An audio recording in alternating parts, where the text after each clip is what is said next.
क्योंकि गमछे वाले की बात कभी भूलता नहीं मेरे को, जिसने मुझे सपोर्ट किया था ज्वाइन करने में। बाप किसान और बेटा जवान। मैं बहुत ही खुशनसीब था, घर चल रहा था, जिंदगी चल रही थी, क्योंकि मैं सरकारी नौकरी में था। मैं बहुत बेहतरीन जिंदगी चल रही थी। माँ पिताजी किसान हैं, उनको बहू की जरूरत थी, उन्होंने मेरी शादी कर दी, फिर बच्चे हो गए, उसके बाद जिंदगी चलने लगी। क्योंकि जिंदगी में कोई बहुत बड़ी ख्वाहिश तो थी नहीं। ख्वाहिश क्या होता है ये तो पता नहीं था। उस समय के साथ साथ धीरे धीरे सारा सब कुछ लुप्त हो गया। क्योंकि मैं समझता हूं कि खुशकिस्मत वाले होते हैं वो लोग जिनकी जिंदगी में ख्वाहिशें होती हैं। बड़े दिलियर होते हैं वो लोग जिनकी जिंदगी में ख्वाहिशें होती हैं। लेकिन कुछ दिन जब आदमी नौकरी करता है ना, तो जितनी ख्वाहिशें होती हैं और जितने उम्मीदें होती हैं, जितना जिंदा दिली जो होता है ना, सब कुछ लुप्त हो जाता है। जिंदगी ऐसे ही चल रही थी जैसे सबकी चलती है नौकरी वालों की। ज्यादा की ख्वाहिश नहीं और कम की चिंता नहीं, क्योंकि जिंदगी बहुत आसान से चल रही थी। बट सवाल यह उठता है कि क्या मैं अकेले हूं सरकारी नौकरी करने वाला? क्या ऐसे ही सारे लोग जिंदगी में खुश हैं? क्योंकि जैसा बोलबाला मैं देखता हूं इस देश के अंदर, मैं जैसा बोलबाला देखता हूं सरकारी नौकरी का, कि जब ट्रेन के छत के ऊपर चढ़ के लोग जाते हैं, बसों के अंदर, बसों की खिड़कियों पे झूल झूल करके लोग जाते हैं, जितनी लंबी लंबी कतारें होती हैं, लंबी लंबी लाइनें होती है, जब उनको मैं देखता हूं कि 300 वैकेंसी होती है और 28 लाख लोग जाते हैं वहां पे, क्या दुर्दशा है, क्या हालात है।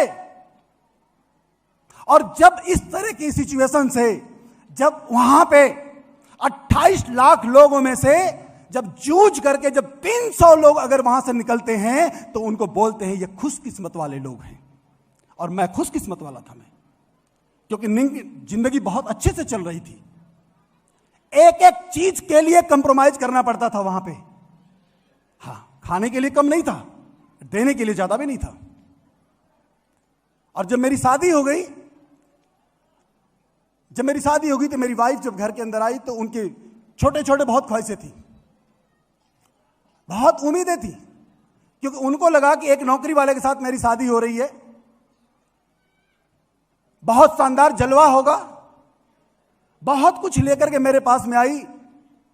लेकिन मेरी औकात नहीं थी वहां पे, क्योंकि नौकरी के अंदर आदमी के ख्वाहिशें तो नहीं होती हैं, और अगर ख्वाहिश होती भी है तो रसगुल्ले खाने की तो हो सकती है, लेकिन कार चलाने की ख्वाहिश नहीं हो सकती नौकरी के अंदर। इतना तो मैं समझ चुका था वहां पे। अगर कार चलाने की ख्वाहिश अगर बनेगी तो सिर्फ सेफ शॉप के अंदर बन सकती है, और नौकरी में तो सिर्फ साइकिल पे गुजारा होगा। यह जिंदगी थी वहां पे, और मैं अपनी वाइफ को यह सब कुछ नहीं दे पाया। उन्होंने सेफ शॉप ज्वाइन कर लिया, उन्होंने बिजनेस की शुरुआत किया, और मुझे समझ में नहीं आया बिजनेस, क्योंकि समझ में आना भी नहीं चाहिए। चंद हजार कमाने वाले आदमी को इतना बड़ा बिजनेस कैसे समझ में आएगा। लेकिन मैं सल्यूट करता हूं अपनी वाइफ को, आज यहां पे बैठी हुई हैं। मैं सल्यूट करता हूं उनके मां बाप को जिन्होंने ऐसी बेटी को जन्म दिया। और मैं सही मायने में जिस दिन मैं खोद करके पूछा उनसे कि एक सच बात बताना मेरे को, कि बिजनेस मुझे तो समझ में नहीं आया, मैंने बहुत सारे पैसे कमाए, देश के कोने कोने में जाकर के पैसा कमाया, तुम भी एक नॉर्मल किसान की बेटी हो, मैं भी एक किसान का बेटा हूं, तुम्हारे घर में भी बहुत बड़ी बड़ी कारें नहीं है, बहुत लाइफ स्टाइल नहीं है, मेरे घर में भी नहीं है, ये बिजनेस तुमको समझ में कैसे आया? तो उन्होंने बहुत ही गंभीर मुद्रा में एक पल के लिए मेरी तरफ आंखें डाल करके देखा और बच्चों की तरफ इशारा किया, बच्चों की तरफ, कि मैं इनके लिए कुछ भी कर सकती हूं, क्योंकि मैं उनकी मां हूं, मैंने जन्म दिया है, मैं ऐसी जिंदगी नहीं देखना चाहती हूं। और बात बच्चों का था तो मैं भी उनकी बातों से राजी हो गया।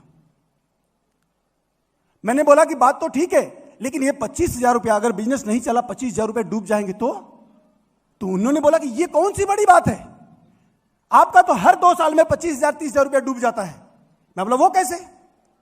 क्योंकि मैं फौज में था तो हर 2-3 साल के बाद मेरी पोस्टिंग हो जाती थी।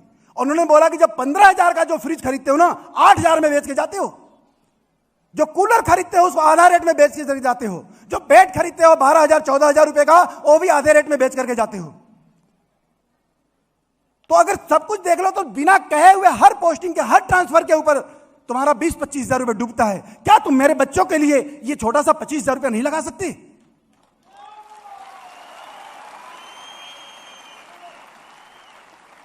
और दोस्तों, मैं उनकी बात से सहमत हो गया, क्योंकि बच्चों का सवाल था। बच्चे, उनके लिए भी कारण थे, हमारे भी कारण थे, इसके अलावा भी बहुत सारे कारण थे। जिस बात की मुझे बहुत ज्यादा चिंता थी वो ये थी कि मैं एक नौकरी के बाद दूसरी नौकरी नहीं करना चाहता था। क्योंकि मैंने नौकरी के अंदर देखा था कि जितने लोग नौकरी कर सकते, 12, 15, 20 हजार नौकरी होते होते एक दूसरी नौकरी की तलाश करते हैं, 20-25 हजार रुपया मात्र, कि गुजारा हो जाए दाल रोटी के लिए, दाल रोटी के लिए।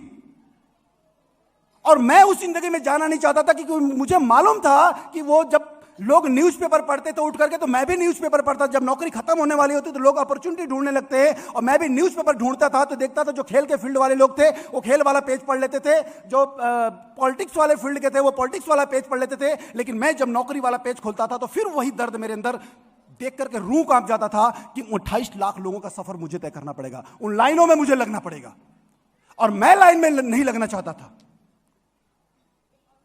मैं किसी भी हाल में उस लाइन में लगना नहीं चाहता। एक्स सर्विसमैन का कोटा होता है, यस, सब कुछ ठीक है, लेकिन उस दरमियान आज भी अगर मैं देखता हूं बड़ी बड़ी कॉर्पोरेट कंपनियों के अंदर जिनको लाखों रुपया सैलरी मिलती है, कब कंपनी उनको बाहर कर देती है पता नहीं चलता। कंपनी ये भी नहीं सोचती है कि इसके बच्चों का फीस कैसे जाएगा, इसके घर की EMI कैसे जाएगी, इसके कार की किस्तें कैसे जाएंगी, इसके बूढ़े माँ बाप का इलाज कैसा होगा, इसके मासूम बच्चों की परवरिश कैसे होगी। ये सब कुछ मेरे आंखों में दिखता था मैं, और वहां से मुझे समझ में आ गया कुछ ना कुछ मुझे अलग करना पड़ेगा।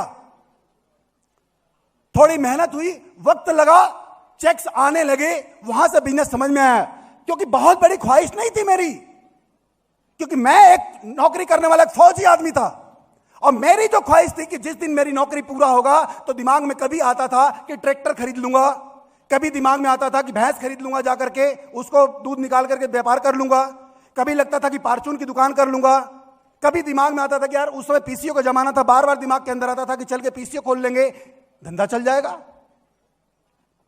ये सब ख्वाहिशें मेरे अंदर थी, और उन्हीं को लेकर के मैंने आगे बढ़ा था।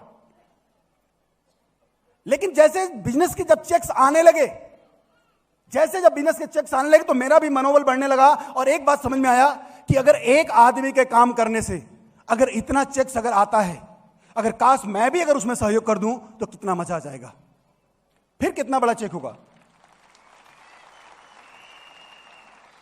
मैंने वाइफ के साथ इस बिजनेस को एज ए पार्ट टाइम मैंने करना चालू कर दिया। लेकिन असली पिक्चर मुझे तब समझ में आई जिस दिन मैं अजय सर की एक लाइन मेरे जहन के अंदर बैठी कि जब तक अपने काम के ऊपर मेहनत करोगे तब तक सिर्फ अपनी जीविका बनाओगे, लेकिन जिस दिन अपने ऊपर मेहनत करोगे अपनी किस्मत बना लोगे। दोस्तों, उस दिन से लेकर के मैं पीछे मुड़ के नहीं देखा, मैंने सीखने पे अपने ऊपर मेहनत करना चालू किया।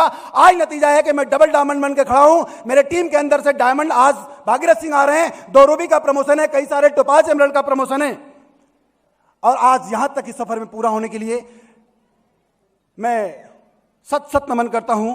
आज मेरे मम्मी पापा आए हुए किसान लोग, जिन्होंने चंद 2-2 रुपए इकट्ठा करके दोस्तों मुझे उस गरीबी में पढ़ाया था, पेट काट के जेब काट के उन्होंने मुझे पढ़ाया था। मैं नहीं भूलता हूं कभी। अजय सर जिस दिन पोस्टिंग जाने लगा उस दिन बोले कि कुशवाहा जब तक जिंदा हूं बिजनेस की चिंता मत करना, मैं खड़ा हूं।